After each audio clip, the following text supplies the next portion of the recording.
All right, before we get to today's video, I want to remind you about the Super Speeder store. We have the giveaway for the Adventure Drive's July trip, starting in Denver, going through the Rocky Mountains, through Utah, and then all the way over to Arizona. It's not a tremendous amount of driving, but it's going to be great sightseeing, great driving, and you can come essentially for free. Go to the Super Speeder store, buy some merch, or buy just a giveaway entry spot. For every $5 you spend, you're going to have a chance to win. The drawing is going to be June 21st, so you got to get to the store and buy your stuff before then. If you win, it will be the week of your life, and everything is going to be included. Your flights are included, your hotel, your food, your alcohol, everything but gas, right? I'm going to give you a car so you can have a great car to drive, either an M4 or an Audi RS7, something like that, and everything is there for you. Hit up the Super Speeder store if you want a chance to come, or if you just want a cool shirt or whatever you want, and a chance to go is just a bonus. All right, today's video right now. What's going on, everybody? Rob Ferretti here, and you remember my screener business. It's a business that me and my buddy started thinking that there were going to be very few headaches. Well, we just got our third screener because we started it last year. Calls started picking up, the screeners are going out, and we're like, all right, well, we need another one. The biggest one we got, the engine blew, so that's waiting on a new engine because it's a really unique German engine. It's sort of down for the count, at least for the year until we get the parts and get that thing back up and running. But we realized as these things keep going out, we're like, wow, we're getting a lot more calls, a lot more interest in this. We have to go out and get another screener. So I was just down in San Antonio. You can watch the video. My brother just graduated the Air Force. That was very cool. But Tyler, who's my partner in this, called me up and he's like, hey, I just picked up the new screener and I flipped it. And I was like, to me, he's obviously referring to when Gavin flipped the screener on the side of the Palisades Parkway. I made a video about that because this was the business. And I'm like, what can go wrong? We're renting big steel dirt screeners with wheels. And I thought he was kidding, but he kept talking. He was like, yeah, it says, and I'm like, wait, are you messing with me? Did you actually flip the screener? And then sure enough, he sent me photos. And yeah, he flipped the screener. Now, it's funny, and I'm like, well, this is concerning to me because you move machinery every day. So if you flip this, which is mind-boggling, it's literally right around the corner from here. Tyler's lot right there where we keep the screener is like right there in my rearview mirror. And this is where he flipped it, literally on the corner. And I guess that's convenient, but you can see the gash in the road down there? That was the corner of the unit, literally a couple hundred feet away from his lot. Then somebody else may, well, more easily, somebody less skilled can flip it. So I'll show you the screener behind us. It's a larger screener than our other ones, or our largest working screener, and it's already going out on Tuesday. So by the time this posts, it's Monday, but today's Saturday. But it's a larger unit, so it's going to rent for more money, and I'll show you what we're going to do to safeguard it and hopefully identify the problem as to what went wrong and how we can prevent it from happening again. All right, so here is the screener we bought, and you'll remember the old one was about, I don't know, like about this high, right? Like, or it's significantly smaller. This is a larger unit, double screen, and I don't know who makes it, right? So like, if you recognize said machine, and I'll go through some of the features, and you recognize things that I don't know, then please send me a message. The only details that I have about this are right here on the back, where it says TWS 400, and this could be a number, 605-7775. So it looks like somebody put either a phone number that, I don't know if that was the person who owned it, who was just tagging it in case it got stolen, so he could identify it for himself or what, but we'll figure it out. So this screener, the other one goes out, is $600 a day. This one we're gonna probably do it $900 a day. And then the weekly rental on the other one is $2,000 a week. This one will probably be $3,500 a week. The only issues we ran into last year were that people said that we'll bring the machine to the site and they're like, oh, we needed something bigger, and that's why we got the bigger one, but the engine's out. So this is going to be ideal as far as solving that problem. Now, the things that we've done thus far is the handle on the front here was garbage, right? The handle here would always it sucked. So we put this one on. So we're upgrading the machine as we go. So this is now easier to crank to put it up. We have these blocking plates here, and they're gonna go up here. So we have the blocking plates there, which we just made, or Tyler made them. And they're gonna go in there, and then we installed these D-rings here. So there's a D-ring here, and then we've got hooks. We've got one there. The welder just had a fun time over here. And we got one here. Move on over to the other side, same thing. D-ring here, hook there, and hook there. Because this machine on all these springs has a lot of play. And I'm gonna wiggle it around for you for a second. So imagine that while you're driving around, and then I think what happened here was that the weight of this, and that was even with the blocking plate. That's why it wasn't moving so much, the blocking plate's up there.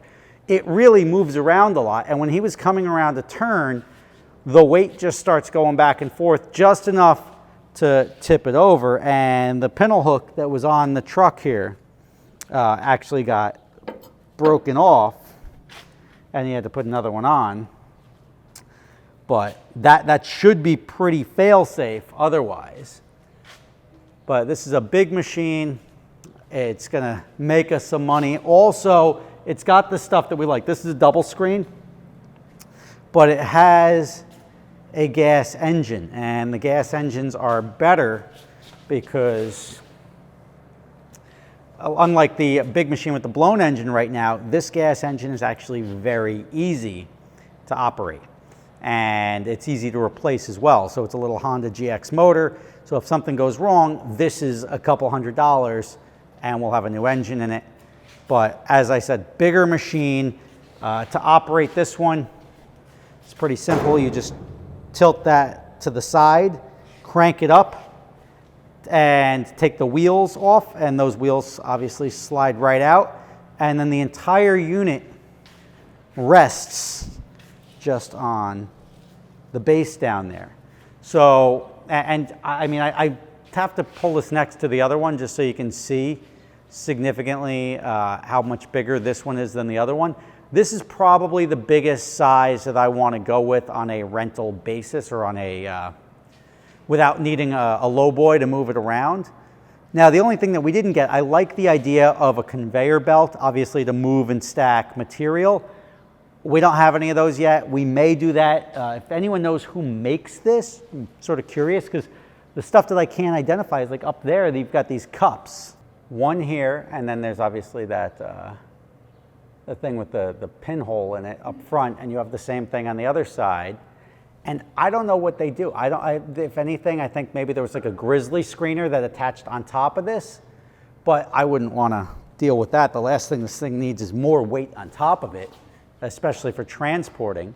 I didn't realize that this was going to be, and I guess, like, I understand why it makes a good business. I didn't realize it was going to be so busy, because in the first 4 months of the year, we already matched last year's total revenue, which is a good sign. That's why we bought another screener. And if we can keep these things going out, the fact that this thing rolled over, the fact that the other thing rolled over is mind-boggling to me. But that's what's nice about them, is you're throwing rocks and boulders at them all day, right? So nothing can really go wrong with a big, giant steel machine that just vibrates, right? It's actually a very simple business and a very simple machine. And hopefully this thing will get the same utilization, if not similar utilization or more utilization than the smaller units. And hopefully give it a couple months to get a new engine on the big boy. We'll have 3 machines, and I think we'll be pretty happy there. We'll be making 6 figures on 3 pieces of machinery that we own every year, and to make an extra $10,000 a month without really having depreciating assets, because these things probably have a shelf life, 15, 20 years, whatever it is, and you can throw a bunch of rocks at them, and there's really, the maintenance is pretty low. It's a pretty sound business when you think about it. So we'll see where it goes, and maybe come winter we'll put a new coat of paint on this, sandblast it and paint it up. But stuff that can go wrong on this, let me show you what I think other than flipping it. The springs are potentially a wear item, and those are pretty easy to replace, especially like for me it would be difficult to replace. For my partner who happens to have 320s and every other big piece of machinery lying around out there, it's obviously a different game. You can just lift those up and pop those springs out. Those are cheap. There's a battery. There's one drive shaft here, which actually the drive shaft popped out when he rolled it over, but that went back in. But it's all pretty basic, pretty simple, and that's the name of the game when it comes to rental stuff. You keep it simple and there's less stuff that can break. I do want to prevent these things from rolling over again in the future, so that is our game plan. We're going to put new tires on it. These tires are getting old, and this one I saw had a nail in it somewhere, right there.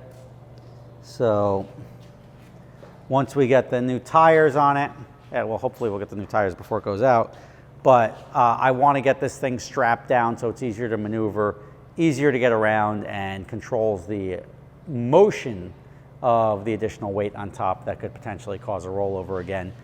So Rob Ferretti here, screening dirt when you need it. If you're an operator and you want a job, really, like we may need somebody. At least we can offer it up to people that are looking for the machine and the operator. So far we've had calls for that, but every other person has since already had the machines, and then we're just looking to screen dirt. Why screen dirt? You're new to this game. Why screen dirt? Well, if you ever try to build something, a lot of times you're paying to take the dirt off your property, and then you're paying to bring dirt on your property. So if you could just clean the fill that's on your property, you're in much better shape. You're saving a ton of money. And the problem is you're not going to go out and buy a machine like this, because this machine's like 40 grand, but you would rent it, because that's something like scaffolding or a lull or a lot of machines you'll need once, but you don't need it, or you'll need it occasionally, but it doesn't make sense to buy it and stare at it and do anything. For me, I needed one on my property. We screened a bunch of dirt, and when I do my garage, ultimately, we'll bring one over to the property, screen all the dirt on the property, and bring it back and keep renting it out. So I'm doing the work that somebody else would probably want to do if they owned it, and that makes everybody else's life a little bit easier and a little bit more convenient. Rob Ferretti, let's cross our fingers that we've had the last rollover of a Super Screeners rental screener, and hopefully we've got that problem solved. Thanks for watching. See you next time.